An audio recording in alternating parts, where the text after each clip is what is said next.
경매는 불쌍한 사람들의 재산을 뺏어가는 나쁜 사람들일까요? 경매는 정말 위험한 것일까요?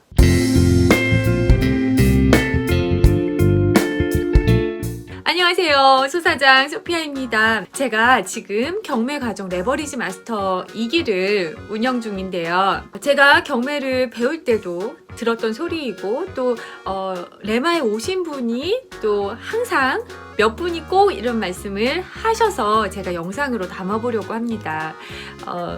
이렇게 제가 여쭤봤었어요. 경매 이제 공부하신다고 하니까 주변에서 뭐라고 하세요? 이렇게 여쭤보니까 주변에서 너무 경매 그거 위험하다는데 괜찮겠냐, 뭘 그런 거 배우려고 하냐, 이렇게 말씀을 하셨다는 거 하나랑, 또 두 번째는 나는 경매 너무 싫어해. 그거 너무 사람들 재산 막 뺏고 불쌍한 사람들 그러는 거 아니냐. 나는 경매 그런 이미지가 있어서 나는 정말 경매는 너무 아닌 것 같아. 이런 부정적인 생각을 갖고 계신 분, 또는 부정적인 생각이라기보다 경매에 대한 잘못된 기억이라고 해야 될까요? 잘못된 인식을 갖고 계신 분, 이런 이야기들을 가장 많이 듣는 것 같아요. 자, 이것에 대해 제 생각을 한번 말씀드려 보겠습니다. 자, 먼저 경매 위험한 것일까요? 무엇이 위험한 것일까요? 위험은 어디에서 오는 것일까요? 저는 그 위험, 리스크라는 것은 무지에서, 그리고 내가 컨트롤할 수 없는 것에 온다고 생각합니다. 그렇다고 생각을 한다면 펀드가 위험할 수 있고 리스크가 있다고 생각해요. 또는 내가 모르고 투자하는 어떤 것이, 그게 주식이든 투자든 경매든 부동산이든 어떤 것이든, 그렇다고 하면 그거는 리스크가 있는 것, 위험한 것이라고 생각합니다. 위험은 내가 공부를 하고 또 이것을 내가 확신할 수 있고, 그렇게 하면 충분히 없앨 수 있는 것이라고 믿습니다. 그래서 경매를 다시 말씀을 드리면, 충분히 공부를 하고 스스로 그 물건에 대해서 분석을 해 나가실 수 있다고 한다면 위험할 것이 없습니다. 오히려 내가 잘 모르고 등기부 등본도 볼 줄 모르는데 전셋집에 들어가는 것이 위험한 일이 될 수도 있습니다. 전세는 내가 돈 내면 다시 다 받는 게 확실한 건데 그게 뭐가 위험해, 이렇게 지금 생각하실 수도 있잖아요. 근데 실제로는 내 전세금을 집주인한테 돌려받지 못하는 사례, 뜯기는 사례 아직도 있잖아요. 그런 기사들 많이 보셨죠? 하물며 막 몇십 채의 원룸이 있는 빌딩 건물주가 그 학생들의 그 조금한 보증금을 떼먹고 도주한 사건도 있잖아요. 그거 정말 그 학생들 그 얼마 된다고 그거를 세상에 해가지고, 그럽니까? 우리가 생각했을 때 월세 계약을 체결하고 전세를 이렇게 하고 안전할 거라고 생각하는데, 내가 모른다는 것은, 모르는 무엇인가는 다 위험한 일이라고 생각합니다. 네. 그렇기 때문에 경매 자체가 위험한 것이 아니라 모르고 경매를 한다면 위험한 것이 되겠죠. 그래서 우리는 공부를 해야 된다고 말씀을 드리는 겁니다. 경매뿐만 아니라 재테크도 그렇고요. 모든 분야에서 그렇죠. 레버리지 마스터 1기를 운영했을 때 정말 막 입찰 가시는 분들도 꽤 많으셨고, 낙찰도 2달도 안 돼서 2분이나 나왔어요. 이분들은 어떻게 낙찰까지 받고 갑자기 집주인이 되셨을까요? 네. 너무 무모하게 한 것일까요? 전혀 그렇지 않습니다. 이전과는 다르게 부동산을 보는 눈이 달라졌기 때문에 도전을 하실 수 있었고 또 성과도 나온 것이라고 생각합니다. 네. 지금 레마 1기 분들 중에서는 집을 사신 분들도 있지만 경매를 이용해서 자동차를 사신 분도 계십니다. 네.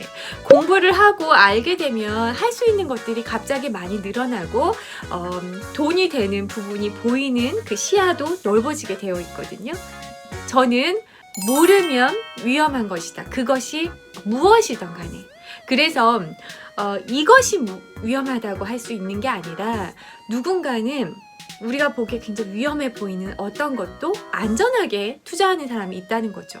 누군가는 굉장히 위험해 보이는 주식이 어떤 사람들에게는 더 이상 안전할 수 없는 투자처일 수도 있는 겁니다. 이 말뜻을 이해하시나요?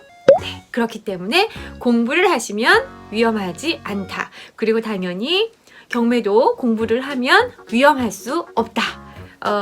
충분히 누구나 그리고 할 수 있다.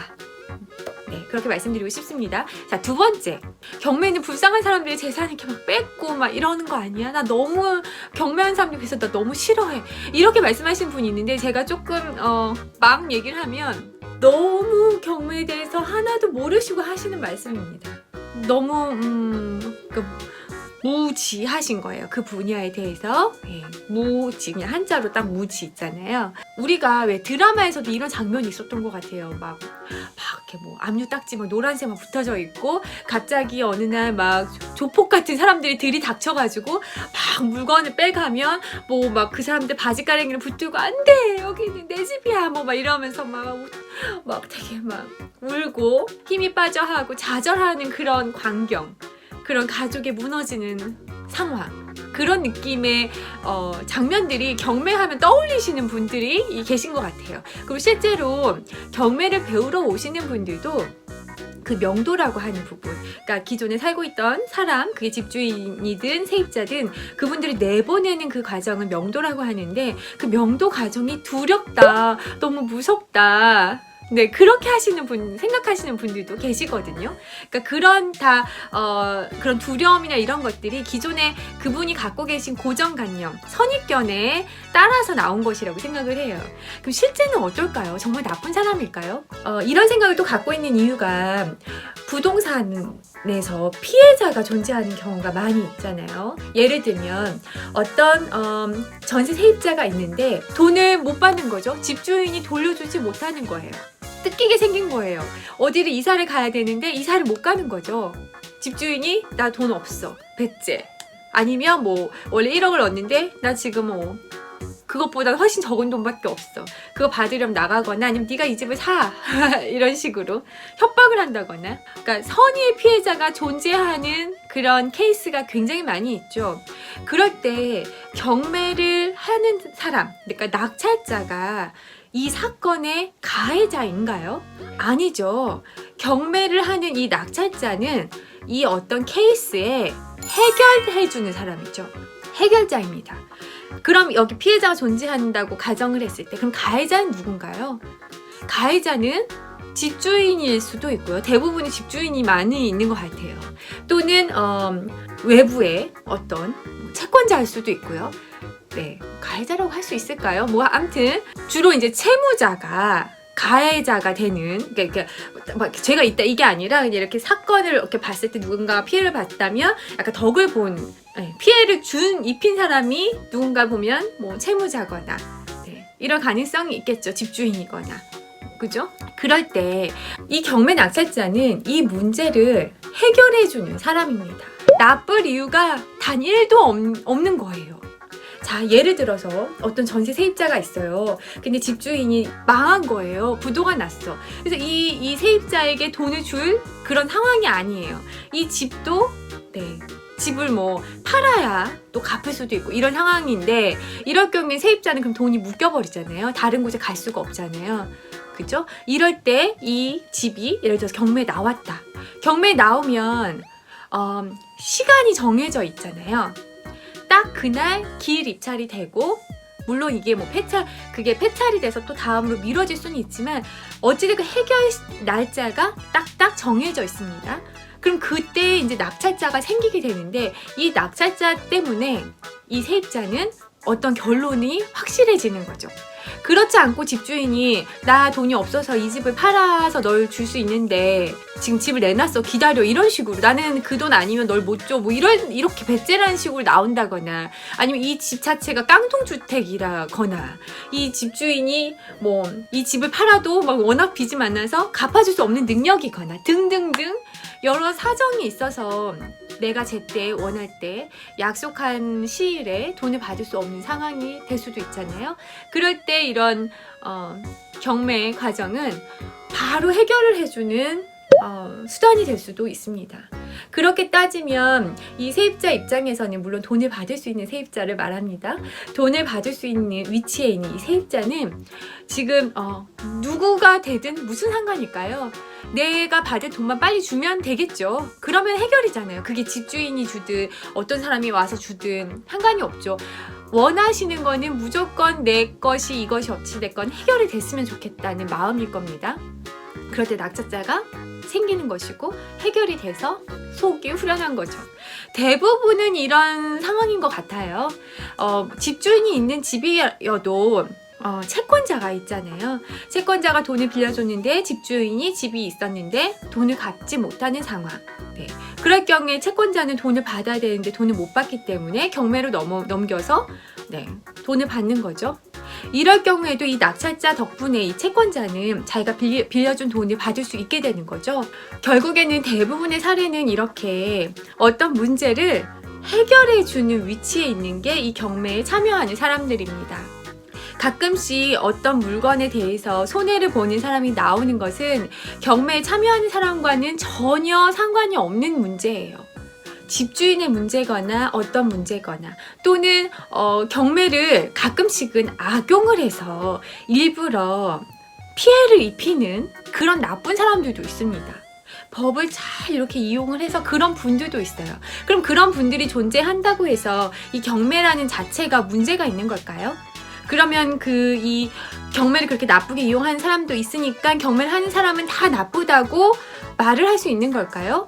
그건 아니죠. 우리가 주식시장에도 보면 그런 여러 가지 거를 이용을 해가지고 가짜로 뭔가 사기를 친다거나 이런 사람들도 있잖아요. 그렇다고 했을 때 다른 주식하는 모든 사람들이 다 너는 나쁜 거야. 이렇게 말하진 않죠. 어떤 상황에서든 그것을 나쁘게 악용하는 사례는 늘 있는 것 같습니다. 그리고 그건 굉장히 소수고요.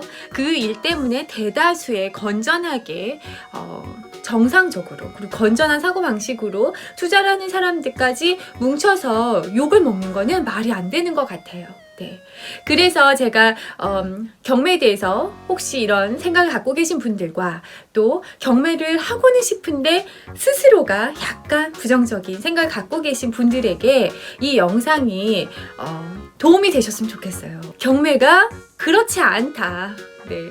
오히려 굉장히 복잡하게 얽혀있는 그런 채무 관계나 어떤 복잡한 그런 문제들을 해결을 해주는 사람들입니다. 네. 어떻게 보면 굉장히 고마운 사람일 수도 있어요. 그리고 실제로 저희 그 투자 경험상으로는 명도할 때 오히려 감사하다. 이런 인사를 많이 들으면서 경매를 진행하고 있습니다. 그분들 왜 고맙다고 할까요?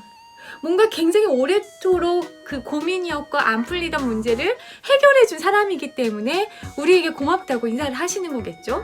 네, 그것만 봐도 경매를 하는 사람의 위치나 상황이 확실하게 어떤 건지 좀 느끼실 수 있을 거라고 생각합니다. 네. 자, 오늘은 제가 되게 자주 들어왔었던 경매에 대한 선입견, 이런 것에 대해서 이야기를 한번 드려보았습니다. 또 궁금하신 점이 혹시 있으시다면 그리고 좀 다루어줬으면 하는 이야기들이 있다고 하면 댓글 남겨주시면 제가 또 영상으로 준비를 해보도록 하겠습니다. 요즘 너무 좀 재테크 이야기가 많이 뜸했죠? 네, 좀 자주 준비를 해보도록 할게요. 네, 이 영상이 도움이 되셨다면 좋아요 눌러주시고 알람 버튼도 설정해 주시기 바랍니다. 그럼 저는 다음에 또 만나요. 여러분 안녕.